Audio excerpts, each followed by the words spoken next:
Shalom saudara pendengar saudara rohani yang dikasihi Tuhan Yesus Kristus. Selamat datang di renungan rohani malam hari ini. Selamat malam, saya berdoa agar saudara sehat selalu. Semoga Roh Kudus hadir di tengah kita saat ini. Sebelum kita mulai renungan malam ini, marilah kita bersama-sama berdoa. Bapa kami yang di surga, Bapa di dalam nama Tuhan Yesus Kristus, kami sungguh mengucap syukur, ya Tuhan, oleh karena Engkau sangat baik buat kami. Engkau ada bersama kami dan menopang hidup kami di siang hari dan di malam hari. Engkau ada bersama-sama dan menyertai kami. Tuhan, kami memuji dan bersyukur kepadamu pada malam hari ini, kami masih bisa berkumpul di rumah kami yang kecil ini. Tuhan, saat ini kami hendak mendengarkan firman-Mu. Berilah pengetahuan dan bimbinglah hamba-Mu ini agar apa yang Engkau firmankan dapat bekerja sesuai kehendak-Mu. Buat kami jemaat-Mu, bukalah hati dan pikiran kami untuk mendengar dan menerima firman-Mu. Kiranya firman-Mu ini dapat menjadi berkat bagi kami. Berbicaralah Tuhan, kami sudah siap menerima firman-Mu. Di dalam nama Tuhan Yesus Kristus kami berdoa dan mengucap syukur. Amin. Sahabat saudara rohani, pembacaan ayat emas Alkitab renungan kita malam hari ini.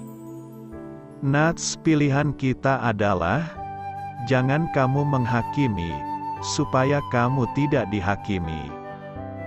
Tertulis dalam kitab Matius 7 ayat 1, bacaan kita pada malam ini terambil dari kitab Matius 7 ayat 1 sampai dengan ayat 5. Jangan kamu menghakimi, supaya kamu tidak dihakimi. Karena dengan penghakiman yang kamu pakai untuk menghakimi, kamu akan dihakimi, dan ukuran yang kamu pakai untuk mengukur, akan diukurkan kepadamu. Mengapakah engkau melihat selumbar di mata saudaramu, sedangkan balok di dalam matamu tidak engkau ketahui? Bagaimanakah engkau dapat berkata kepada saudaramu, biarlah aku mengeluarkan selumbar itu dari matamu, padahal ada balok di dalam matamu? Hai orang munafik, keluarkanlah dahulu balok dari matamu, maka engkau akan melihat dengan jelas untuk mengeluarkan selumbar itu dari mata saudaramu.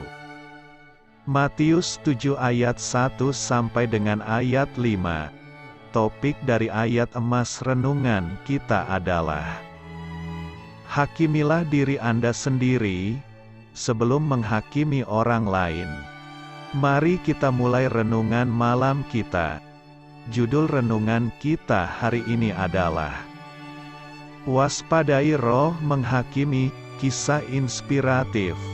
Seorang laki-laki muda yang sudah menikah mulai pergi ke toko pornografi. Ketika orang tuanya mengetahui hal ini, mereka menegurnya dengan lembut dan bijak, tetapi tidak menghakimi. Sang anak menanggapi dengan marah dan mengatakan bahwa ia tidak melihat bahwa apa yang diperbuatnya itu berbahaya. Ia menuduh orang tuanya suka menghakimi. Dengan hati remuk mereka hanya bisa diam dan melihat ketika putranya meninggalkan istri dan keluarganya, kehilangan pekerjaan, dan akhirnya hidupnya hancur. Banyak orang zaman sekarang akan mengatakan bahwa orang tua tidak berhak untuk menegur bahwa mereka salah. Mereka bahkan mungkin mengutip kata-kata Yesus, jangan kamu menghakimi, supaya kamu tidak dihakimi. Matius 7 ayat 1. Tetapi Alkitab dengan jelas menyatakan bahwa kita bertanggung jawab untuk dengan rendah hati menegur sesama orang percaya ketika kita melihatnya berbuat dosa. Galatia 6 ayat 1 dan 2. Orang tua ini melakukan tanggung jawabnya dengan penuh kasih. Yesus tidak mengatakan kita tidak boleh menentang dosa. Dia mengatakan kita harus hati-hati dalam menghakimi. Paulus menulis bahwa kasih itu tidak menyimpan kesalahan orang lain. 1 Korintus 13 ayat 5, kita harus menerapkan prinsip praduga tak bersalah, dan mengenali keterbatasan kita sendiri. Dan kita harus menolak perasaan superioritas rohani apapun. Kalau tidak, kita juga akan jatuh ke dalam dosa. Menegur orang lain merupakan tanggung jawab yang serius. Lakukan dengan hati-hati, dan waspadalah selalu agar jangan menghakimi. Amin. Marilah kita renungkan di dalam hati kita. Apabila kita merenungkan apa saja yang hilang karena kita mengkritisi orang-orang lain secara terburu-buru dan tidak adil, maka kita dapat memahami mengapa Yesus berkata begitu keras tentang subjek ini. Gosip, kabar angin dan sejenisnya seringkali bertumbuh dari rasa cemburu, iri hati, balas dendam dan prasangka serta praduga. Pertimbangkanlah apa saja yang hilang jikalau penilaian kita berasal dari sumber-sumber sedemikian. Kita akan kehilangan kasih, keutamaan atau kebajikan utama yang dituntut oleh Allah dari diri kita. Yesus bersabda bahwa kita harus melakukan yang baik walaupun kepada mereka yang membenci kita. Lihat Matius 5 ayat 44, apa jadinya jika kita bahkan tidak melakukan hal-hal yang baik bagi para teman dan sahabat kita? Kita akan kehilangan pengendalian diri. Santo Yakobus dalam suratnya yang terkenal mengingatkan para pembaca akan dosa karena lidah dan konsekuensinya. Yakobus 3 ayat 1-12. Apabila lidah kita tidak dikendalikan dengan baik dalam menilai dan menghakimi orang lain, kita tidak boleh kehilangan disiplin diri, suatu hal yang bersifat hakiki dalam pertumbuhan hidup kita sebagai seorang Kristiani. Hasrat kita akan hal yang baik menjadi terhalang. Seorang tukang gosip tidak hanya dapat menghalangi orang-orang untuk berbuat baik, melainkan juga dapat menghancurkan kemampuannya sendiri untuk memikirkan dan melakukan hal-hal yang baik. Kita memang tidak dapat mencari kebenaran dan kejahatan pada saat yang bersamaan. Kita akan membuang-buang banyak waktu. Semua waktu yang digunakan untuk mencari-cari kesalahan orang lain dan secara terburu-buru menghakimi orang lain seharusnya digunakan untuk menolong sesama kita, untuk mengembangkan suatu cinta kasih bagi mereka dalam mewujudkan tindakan kasih Kristiani yang konkret. Di sisi lain, apabila penilaian kita terhadap orang lain itu baik dan penuh pertimbangan, kita dapat melihat hasil baiknya. Pujian kita atas diri orang lain akan mendorong dan menyemangati orang itu. Sungguh akan membantu orang itu untuk menjadi lebih baik. Hal itu juga berarti dorongan bagi diri kita sendiri. Bila kita mencari yang baik-baik dalam diri orang lain, sebenarnya kita sedang dalam proses menemukan hal-hal yang baik dalam diri kita sendiri. Kita memberi, bukannya mengambil. Hal ini berarti kita dengan indah turut serta membantu membangun umat Allah. Kasih Tuhan tak pernah berkesudahan bagi Anda dan keluarga.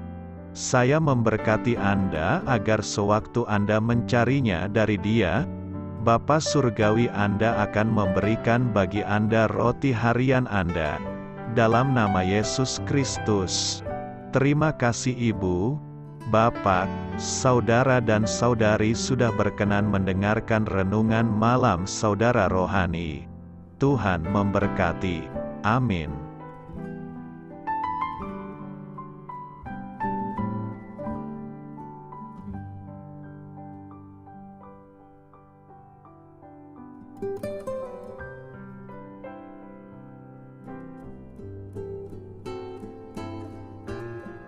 Marilah kita renungkan, sahabat saudara rohani, demikianlah renungan firman Tuhan malam hari ini. Semoga menjadi berkat di dalam hidup kita dan menjadikan kita pribadi yang lebih baik. Sebelum kita beristirahat pada malam hari ini, marilah kita berdoa. Bapa kami yang di surga, Bapa di dalam nama Tuhan Yesus Kristus, kami sungguh mengucap syukur, ya Tuhan, oleh karena Engkau sangat baik buat kami. Engkau ada bersama kami dan menopang hidup kami di siang hari dan di malam hari. Engkau ada bersama-sama dan menyertai kami, ya Tuhan Yesus. Kami mengucap syukur untuk firman-Mu, ya Tuhan, yang memberikan kami kekuatan dan menyadarkan kami bahwa kami tidak perlu takut dengan gelap dan malam. Sebab Tuhan, Engkau ada bersama kami. Engkau melindungi kami dan menjadi perisai bagi kami hamba-Mu berdoa saat ini. Tuhan, untuk setiap pendengar renungan ini yang mengalami ketakutan, kecemasan, kegelisahan, pada situasi gelap dan malam hari di dalam nama Tuhan Yesus Kristus. Kuasa Tuhan melepaskan mereka dari segala ikatan roh-roh ketakutan yang mengikat mereka saat ini. Tuhan melepaskan setiap anak-anak-Mu dari segala rasa takut dan kecemasan. Di dalam nama Tuhan Yesus segala kuasa-kuasa roh jahat, kuasa setan iblis yang mengganggu anak-anak-Mu, ya Tuhan, tolong hancurkan dan halaukan dengan kuasa-Mu. Dalam nama Tuhan Yesus Kristus, berkati setiap kami anak-anak-Mu, ya Tuhan, dan lindungilah kami. Kami aman di dalam Engkau. Ya Tuhan, penuhilah setiap hati kami dengan keberanian, damai sejahtera, dan sukacita serta ketenangan yang dari Tuhan. Berkati kami di malam hari ini, saat kami tidur dan beristirahat. Kuasa-Mu, ya Tuhan, menaungi setiap kami, memberkati dan melindungi kami. Bangunkanlah kami kembali besok pagi dengan kekuatan yang baru, tubuh yang sehat diberkati Tuhan dan berkat-berkat yang baru, Tuhan sediakan bagi kami. Terima kasih, ya Tuhan, kami sungguh mengucap syukur untuk firman-Mu yang menguatkan kami. Dalam nama Tuhan Yesus Kristus Juru Selamat kami, Bapa kami yang baik, kami mengucap syukur dan berdoa haleluya. Amin. Biarlah firman Tuhan menjadi pengingat untuk kita semua, bahwa tuntunan dari Roh Kudus akan selalu memberi jalan keluar bagi setiap permasalahan hidup kita, dan memberi kedamaian di hati kita. Amin. Sampai jumpa di renungan malam saudara rohani berikutnya.